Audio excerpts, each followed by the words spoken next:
Baik, selamat siang teman-teman. Apa kabar hari ini? Baik ya. Baik, hari ini kita akan memulai kelas tentang mata kuliah hermeneutik ya, perjanjian baru. Dan sebelum kita mulai, kita akan mengawali dengan doa. Dipersilakan yang bertugas sebuah doa untuk berdoa. Mari kita sama-sama tenang untuk menghadap Tuhan dalam doa. Berdoa. Tuhan Yesus, Tuhan Allah Bapa kami di surga, Bapa yang Maha Murah, Bapa yang Maha Pengasih. Terima kasih banyak buat tuntunan penyertaan bagi kami dari course kami masing-masing. Engkau tibakan kami di kampus ini dengan baik dan selamat. Kami akan mulai dengan kelas kami. Tuhan Yesus memberkati agar biarlah semua dapat berjalan dengan baik dan selamat. Berkati Bapak dosen juga yang akan mengajari kami. Engkau berikan hikmat agar ia boleh mampu mengajari kami dengan baik. Terima kasih banyak Bapa, ampuni setiap salah dan dosa kami. Dalam nama Yesus kami berdoa. Amin. Baik, terima kasih doanya ya.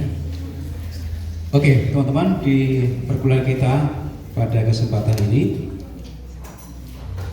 saya akan memberikan penjelasan tentang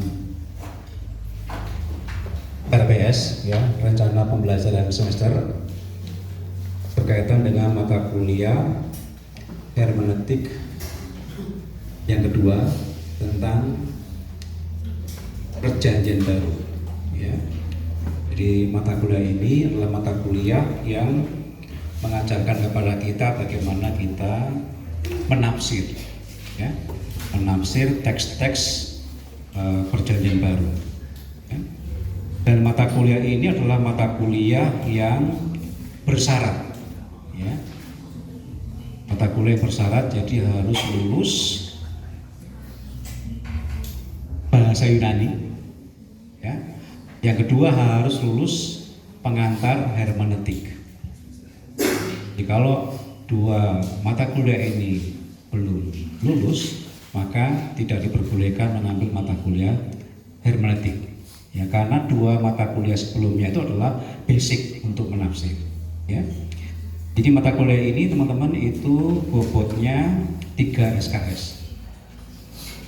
Ngapa ini 3 SKS? Karena dalam pendidikan teologi, hermeneutik ini merupakan ilmu yang sangat penting sekali ya. Jadi teman-teman akan berhadapan dengan teks Alkitab, bagaimana teman-teman membaca Alkitab lalu menafsirkannya, mengkhotbahkannya.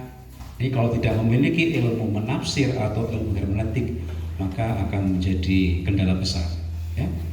Jadi mata kuliah ini akan mengajarkan teman-teman, ini deskripsinya ya, yaitu studi hermeneutik teks-teks perjanjian baru dengan menggunakan berbagai macam pendekatan kritis ya untuk menafsir ya.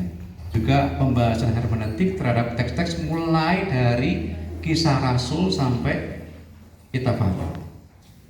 Kenapa mulai dari kitab Kisah Rasul sampai Wahyu? Karena di mata kuliah sebelumnya hermeneutik 1 kita sudah membahas khusus kitab Injil. Maka hermeneutik kedua ini kita membahas tentang Kisah Rasul sampai Wahyu, sehingga hermeneutik 1 dan hermeneutik 2 itu tuntas satu Alkitab perjanjian baru.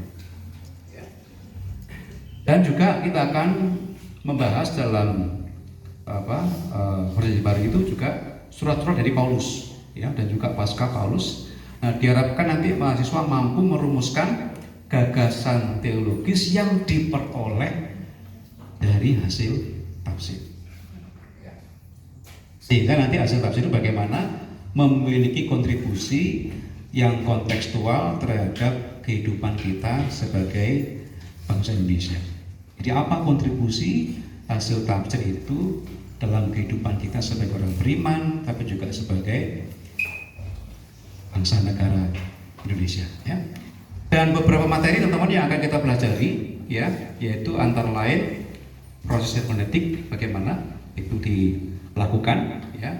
Lalu bagaimana metode-metode untuk menafsir, ada kritik teks ya, ada kritik kebahasaan, kritik bentuk, kritik tradisi, kritik redaksi, dan juga ada pendekatan bagaimana hermeneutik itu bisa menjadi kontekstual. Dan pada akhirnya teman-teman setelah melalui berbagai macam metode ya, hermeneutik itu diharapkan teman-teman bisa merumuskan gagasan teologis. Nah ini paling penting ya. Karena ini gagasan teologis ini akan sangat penting untuk bagaimana itu bisa diaplikasikan ya, dalam kehidupan sehari-hari. Ya. Itu pokok-pokoknya teman-teman, dan buku-bukunya sudah saya lampirkan di sini, baik itu buku wajib, buku ajar, dan juga buku-buku pendukung, bisa berbentuk artikel, ya, bisa berbentuk hasil-hasil penelitian ilmu tafsir. Jadi hari ini teman-teman kita akan menjelaskan beberapa tahapan kelas kita ke depan, ya. Jadi hari ini pertemuan pertama masih berkaitan dengan penjelasan PS. Kemudian nanti kita akan juga brainstorming, ya, bagaimana proses hermeneutik itu kita pahami, ya. Lalu di pertemuan kedua kita akan minggu depan kita akan bicara tentang bagaimana pendekatan kritik teks, ya. Jadi mengapa kok selalu ada kritik, ya?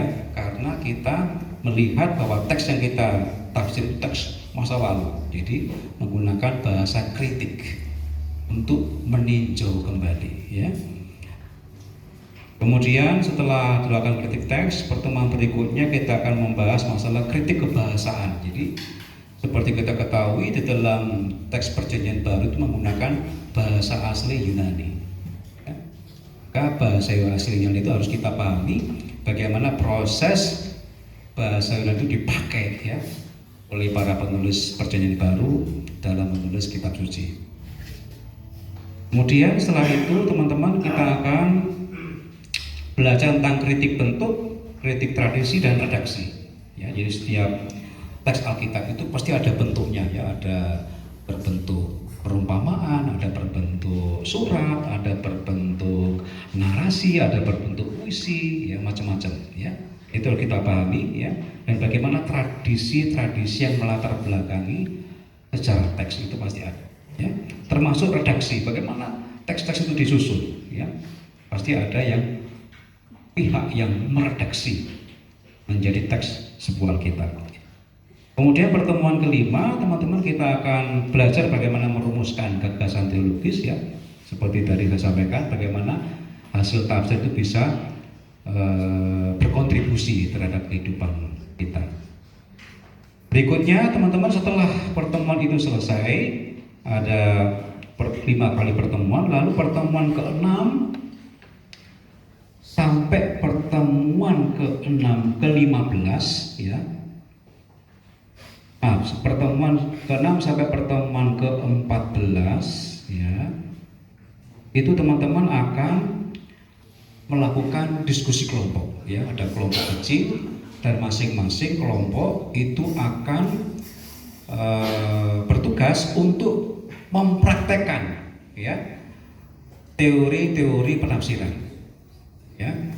Dan setelah teman-teman nanti masing-masing kelompok itu mempraktekkan dalam kelompok kecil, lalu teman-teman memberikan presentasi bagaimana hasil dari diskusi kelompok tersebut, ya.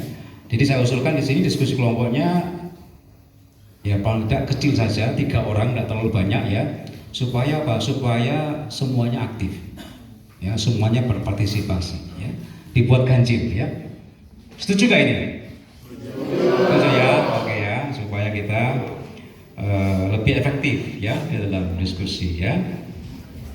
Jadi presentasi kelompok nanti akan dibuat, bagaimana pembagiannya, akan ada asisten dosen yang akan membantu untuk mengkomunikasikan bagaimana teman-teman bisa mendapatkan pembagian kelompok, ya.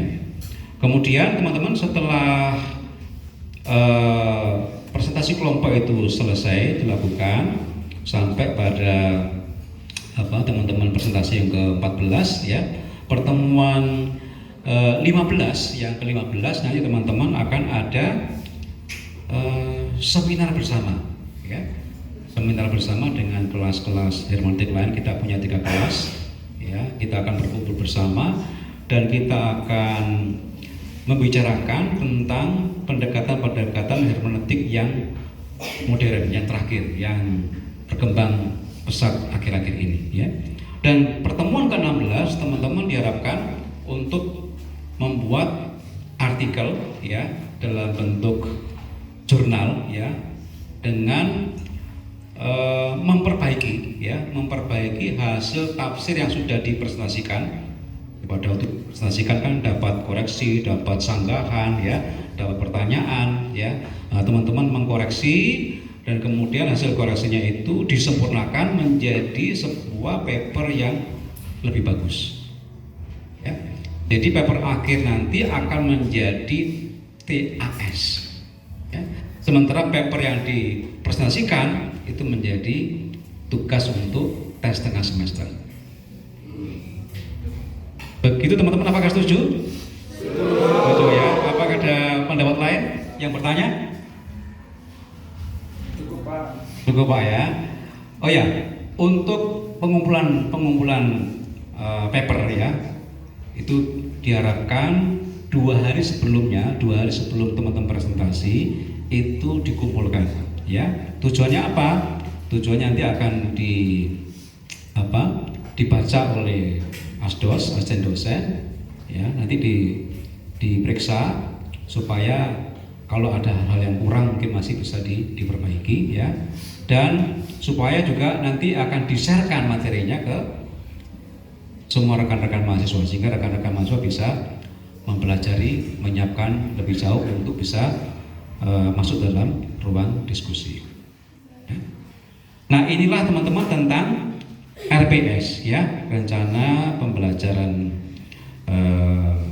semester terkait dengan mata kuliah hermeneutik kedua ya, perjanjian baru ya. Baik, ini sudah cukup ya teman-teman ya? Cukup ya, baik ya. Oke, kita akan lanjut teman-teman. Hari ini kita akan brainstorming ya tentang proses hermeneutik ya.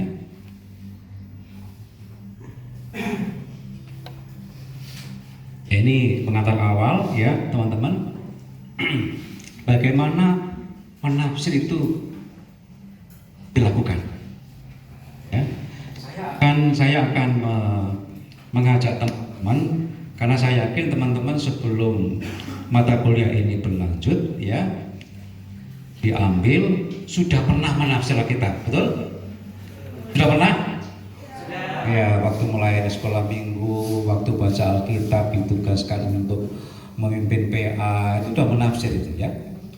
Nah, saya ingin mengajak teman-teman ya brainstorming dengan memperhatikan teks 2 Timotius 2 ayat 8 sampai 12. Ya. Saya baca ya. Oleh karena itu, aku ingin supaya di mana-mana orang laki-laki berdoa dengan menadakan tangan yang suci, tanpa marah dan tanpa perselisihan. Demikian juga adanya perempuan, hendaklah ia berdandan dengan pantas, dengan sopan dan sederhana. Rambutnya jangan berkepang-kepang. Jangan memakai emas atau mutiara ataupun pakaian yang mahal-mahal. Tetapi hendaklah ia berdandan dengan perbuatan baik, seperti yang layak bagi perempuan yang beribadah. Seharusnya lah perempuan berdiam diri dan menerima ajaran dengan patuh. Aku tidak mengizinkan perempuan mengajar dan juga tidak mengizinkannya memerintah laki-laki. Hendaklah ia berdiam diri. Coba sekarang saya mau bertanya ke teman-teman ya. Secara sekilas ya, mungkin pernah membaca teks ini. Apa pendapatmu terhadap teks ini? Saya ingin mendengar suara perempuan ya. Kira-kira perasaanmu ketika membaca teks ini, bagaimana perasaanmu sebagai perempuan? Coba perempuan, coba kira-kira yang berpendapat. Rasanya bagaimana kamu membaca teks ini? Ada? Coba mau berpendapat? Coba rasanya apa? Rasanya? Baik Pak, terima kasih atas kesempatannya. Jadi ketika saya membaca teks ini, perasaan saya itu pantas gitu Pak. Seorang perempuan itu kalau bagi saya itu memang harus seperti itu, baik dalam berpakaian, supaya ketika orang lain, kita lihat dari posisi ekonomi nih Pak, jadi orang lain menginginkan seperti kita padahal dia tidak mampu, gitu jadi membuat sakit hati. Nah jadi sopan dan juga sederhana itu bagi saya bisa juga Pak. Jadi setuju aja dengan teksnya, setuju aja ya. Baik, karena ini disinggung laki-laki dan perempuan, saya ingin mendapat kesan dari yang laki-laki ini. Ya, siapa yang berpendapat laki-laki? Siapa? Ada yang berpendapat? Oke, ya. Dan saya mau berpendapat? Oke, Jen. Oke baik, terima kasih Pak. Mungkin sebagai laki-laki senang ya Pak, karena ini peringatan buat perempuan. Perempuan mengajar dan juga tidak mengizinkan memerintah laki-laki. Mungkin itu poin utama, sekalian peringatan juga buat perempuan di kelas. Terima kasih Pak. Iya ya. Jadi teman-teman kalau kita perhatikan ya, teks ini memang menguntungkan laki-laki. Ya. Ya, coba di sini ya. Ini pesannya cuma laki-laki dikasih dua kalimat ya. Kalau laki-laki berdoa tidak boleh ya dengan berdoa dengan menadakan tangan yang suci tanpa marah dan tanpa perselisihan. Cuma dua. Ya. Coba yang perempuan banyak sekali. Ya. Harus berdandan pantas, harus sopan, sederhana, rambutnya jangan dikepang-kepang. Oh, laki-laki mana ada dia dikepang-kepang ya? Perempuan dikepang-kepang. Ya. Banyak sekali syaratnya. Tidak boleh pakai emas, mutiara, pakaian yang mahal-mahal, hendaklah dengan perbuatan baik, ya, dan seterusnya. Lalu yang lebih berat lagi, perempuan harus berdiam diri, ya, menerima ajaran dengan patuh. Aku tidak mengizinkan perempuan mengajar. Setuju nggak perempuan? Nggak boleh mengajar. Oh, yang laki-laki setuju. Karena menguntungkan laki-laki. Ya. Nah, inilah teman-teman kalau kita tidak bisa menafsir dengan tepat, ya, nanti akan dengan membaca teks ini teman-teman akan menjadi korban teks yang bias gender. Ya. Nah, oleh karena itulah saya dari brainstorming ini saya ingin mengajak teman-teman untuk mengerti hermeneutik. Ya. Jadi hermeneutik ada dua hal, teman-teman ya. Jadi hermeneutik memang menafsir, mengartikan. Ada dua hal di sini. Cara kita menafsir. Ada menafsir memang ini adalah dari bahasa Yunani ya, hermenoin ya. Dalam sejarahnya memang ada dua kata yang terjadi, yaitu pertama eksegese ya. Eksegese adalah proses penafsiran teks secara objektif ya, dengan menarik makna dari teks itu berdasarkan analisis linguistik, historis, dan konteksnya. Nah, jadi kalau kita menafsir teks Timotius tadi itu harus ada analisis bahasanya, analisis sejarahnya, analisis konteksnya, sosial budaya. Kalau kita hanya membaca teks tanpa melihat ini, nanti tafsiran kita tidak objektif. Nah, setelah saya tafsir, teman-teman, saya membaca sebelumnya, ternyata kenapa kok ada banyak perempuan dilarang? Ya, larangannya banyak pada perempuan ya. Ternyata perempuan konteksnya pada waktu itu sedang mengalami kondisi di mana muncul adanya ajaran sesat. Ajaran sesatnya di Timotius itu adalah di mana orang-orang Kristen tidak boleh menikah, ya. Dan si pengajar sesat ini masuk rumah-rumah, dan yang ada di rumah adalah perempuan. Jadi perempuan-perempuan pada waktu itu sedang terkontaminasi ajaran sesat itu. Makanya ada nasihat tidak boleh mengajar. Perempuan harus berdiam diri. Kenapa? Karena sedang terkontaminasi ajaran sesat yang tidak boleh menikah. Padahal dalam kekristenan boleh menikah. Nah, Kalau teman-teman melihat dengan pendekatan eksegese ini, teman-teman akan menafsir dengan objektif.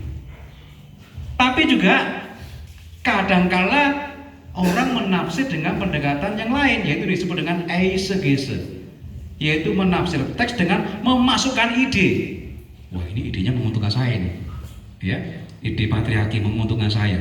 Sehingga ketika dia menafsir, tafsirannya itu ditarik sesuai dengan kepentingan idenya dia, si penafsir. Jadi nanti ini bersifat apa? Subjektif. Jadi dia memasukkan keyakinannya, memasukkan idenya ke teks. Kira-kira nih, menurut teman-teman lebih setuju yang eksegese atau eisegese? Lebih setuju yang eksegese atau eisegese? Eisegese.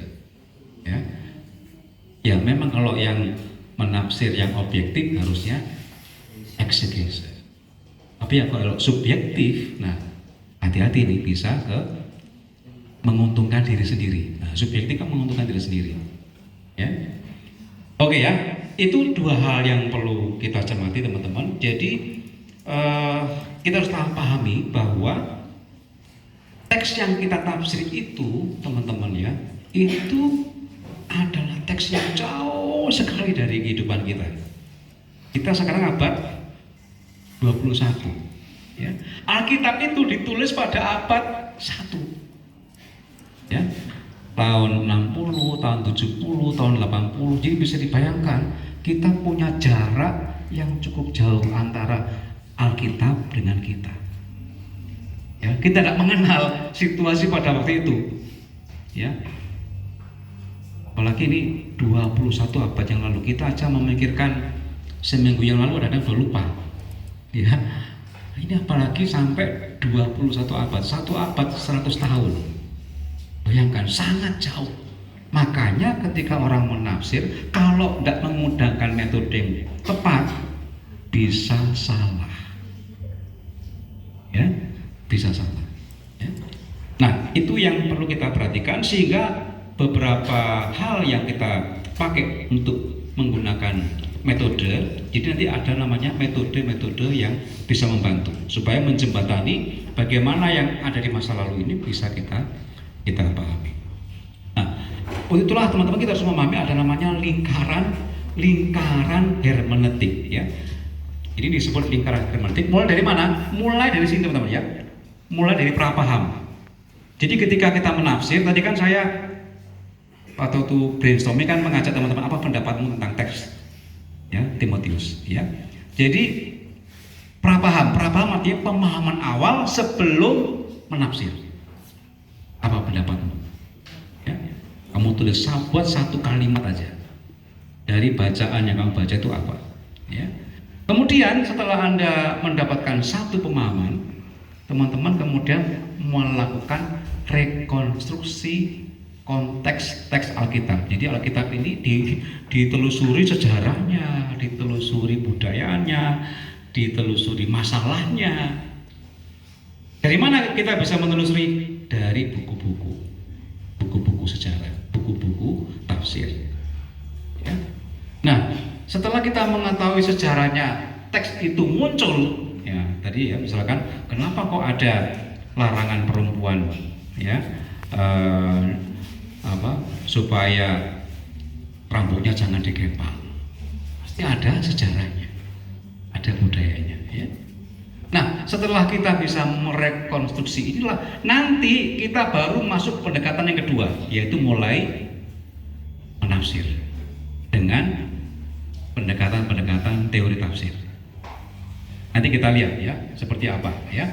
Baru setelah itu, dengan menggunakan metode tafsir, teman-teman akan merumuskan pokok-pokok teologisnya, apa kontribusi hasil tafsir tadi ya dalam sebuah rumusan pokok-pokok teologis.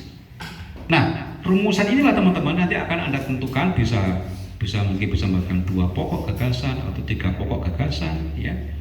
Nanti rumusan ini akan dipakai menjadi kontribusi untuk masa kini. Aktualisasinya, relevansinya apa? Ya, inilah hasil tafsir harus mendarat ke realitas. Jangan tafsir itu diawang-awang abstrak. Ya. Nah, setelah itu sampai diaktualisasi, nanti ketika teman-teman menafsir teks lagi, sama lagi, berputar lagi, berpaham lagi. Jadilah lingkaran hermeneutik, sambung menyambung. Ya. Nah, baiklah ya. Jadi ini gambaran lingkaran hermeneutik di mana ini menjadi sebuah proses yang akan kita lakukan ketika menafsir ya. Baik. Yang terakhir nih ya, ini bagaimana metode yang akan kita gunakan ya. Jadi tadi saya bicara sampai di sini teman-teman ya. Prapaham ya, bagaimana kemudian menafsir, kemudian tadi rumusan-rumusan juga menjadi pesan teks ya. Lalu kemudian bagaimana itu menjadi kontribusi untuk kehidupan kita sekarang ya. Nah, saya fokus di sini nih di tafsiran ya teman-teman ya. Untuk menafsir ini kita perlu metode-metode nah, ya. Jadi metode-metodenya ada, sementara ini yang kita pelajari di semester ini ada kritik teks ya, ada kritik aparatus teks, kritik tradisi, kritik bentuk, kritik kebahasaan, dan kritik historis ya. Ini metode-metode ini saling berkaitan, tidak bisa lepas satu sama lain ya. Nanti kita akan bedah metode ini satu persatu ya di beberapa pertemuan berikutnya. Yang jelas teman-teman nanti akan diajari bagaimana melakukan kritik ya. Jadi semua bentuk metode ini menggunakan kata kritik ya. Jadi ini mempertanyakan ulang kenapa teksnya kok berkata begitu. Jadi jangan membaca Alkitab jangan langsung percaya ya. Kalau langsung percaya berbahaya ya. Seperti ada kalimat, kalau kamu ditampar pipi kirimu, berilah pipi kanan. Kalau kamu percaya nggak itu? Percaya? Langsung dipraktekkan? Ya. Nah, hati-hati ya. Kalau itu langsung percaya kamu praktekkan, buat apa kita diajari untuk menampar ya? Kita harus bertanya kenapa teks itu berkata seperti itu. Makanya kita pakai kritik. Ya, bisa misalnya kritik kebahasaan, kenapa kok menampar? Ya, ditampar pipi kiri kok dikasih pipi kanan. Oh, ternyata sejarahnya itu ternyata orang zaman dulu di Perjanjian Baru itu suka balas dendam. Kalau dipukul ya pukul. Ya, kemudian Yesus mengajarkan kalau kamu dipukul jangan melakukan tindakan sama seperti pemukul. Ya, kasih pipi kirimu. Artinya apa? Jangan menggunakan cara yang sama yang dilakukan oleh pemukul. Ya. Itu tujuannya apa? Untuk memutus mata rantai kekerasan atau balas dendam. Ya. Jadi teman-teman dari metode-metode ini akan membuat kita menemukan pemahaman apa hasil yang diperoleh untuk mendapatkan tafsirannya. Nah tentu teman-teman ya, dari metode ini teman-teman juga boleh dibantu dengan tafsiran para ahli. Jadi para ahli-ahli tafsir yang sudah menulis temuan-temuan tafsir boleh Anda pakai sebagai referensi pembanding. Ya. Jadi kalau teman-teman misalkan buntu nih, wah ini apa artinya ya? Kok susah sekali, bingung. Ya, teman-teman boleh menggunakan referensi dari para ahli tafsir. Ini akan menjadi argumentasi yang bisa memperlengkapi pengetahuan teman-teman dalam menafsir. Nah nanti hasil tafsir ini dari para ahli bisa Anda kombinasi. Mungkin ada yang pro, ada yang kontra. Nah nanti setelah itu Anda analisis di sini, Anda mungkin punya pendapat seperti apa kepada tafsir si A, tafsir si B, ya. Nah kemudian teman-teman rumuskan hasil tafsiran itu dan kemudian apa pesannya. Ya. Jadi itulah teman-teman proses hermeneutik yang akan kita lalui semester ini, ya. Jadi kita sudah diantar dengan pengetahuan hermeneutik, prosesnya lingkarannya seperti apa, lalu nanti metode-metodenya seperti apa, kita akan bahas satu persatu minggu depan. Dan nanti teman-teman boleh memilih ya, nanti dari kelompok-kelompok yang mau presentasi, metode-metode apa yang akan dipilih nanti. Mungkin bisa 1, 2, atau mungkin 3 berkaitan. Tidak semua metode akan digunakan ya, tapi yang menunjang kebutuhan teks yang akan ditafsir itu seperti apa ya. Sehingga diharapkan dengan metode-metode yang akan dipakai dalam ilmu hermeneutik ini, teman-teman bisa mumpuni, bisa menguasai ya, yang itu nanti di dalam kelas homiletika ya, kelas ilmu berkhotbah, teman-teman mendapatkan pembekalan ilmu menafsir. Ini sangat penting ya. Jadi hermeneutik tidak hanya dipakai untuk kepentingan-kepentingan studi akademik, tapi ini untuk kepentingan ketika teman-teman melayani di gereja ya, untuk kebutuhan teman-teman bisa menafsir Alkitab dengan mudah dimengerti oleh warga jemaat ya. Kalau teman-teman bisa menguasai ya metode tafsir dengan baik, itu akan sangat membantu. Baik, sampai di sini apakah ada pertanyaan teman-teman? Ada pertanyaan? Satu mungkin atau 2? Oke, 1 ya, ya. Silakan.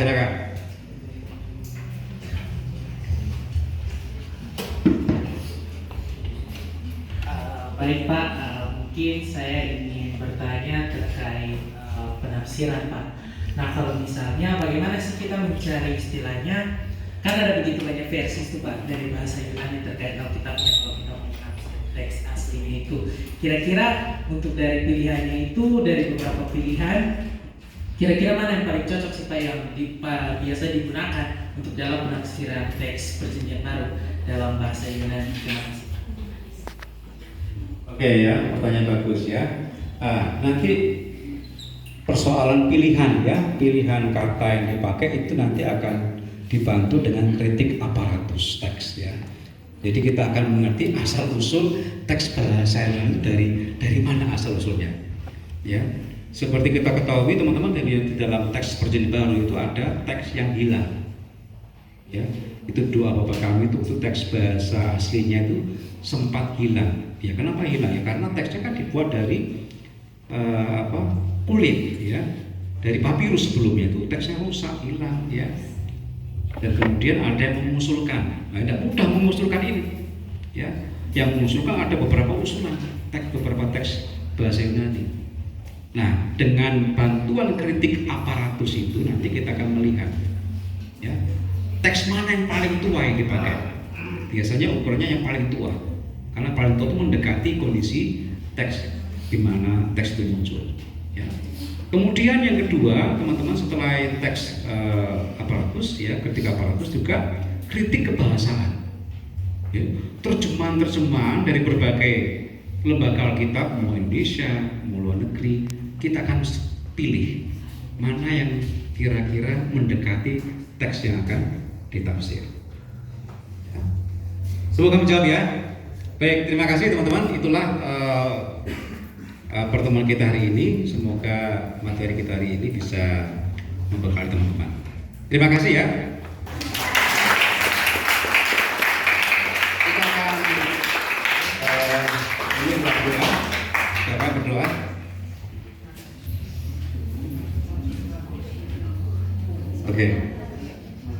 Oke, berdoa sekarang ya. Baik ya. Baik teman-teman, sebelum kita mengakhiri kelas pada siang hari ini, mari kita satu dalam doa, kita berdoa. Ya Allah Tritunggal yang Maha Maha Kasih, kami begitu bersyukur atas berkat-Mu dan karunia-Mu sampai pada detik ini Bapa. Kami telah selesai kelas pada pagi siang hari ini. Kiranya apa yang telah disampaikan oleh Bapak dosen boleh berguna bagi masa depan kami. Surga. Kami akan pulang ataupun melanjutkan aktivitas kami di kampus ini ya Bapak. Kiranya Tuhan sertai juga dan lindungi ya Bapak. Buat Bapak dosen ya Bapak, kiranya Engkau selalu berkati dalam tugas dan panggilannya Bapak. Inilah doa dan permohonan kami demi Kristus Yesus Sang Gembala Agung kami mohon. Amin. Oke, terima kasih untuk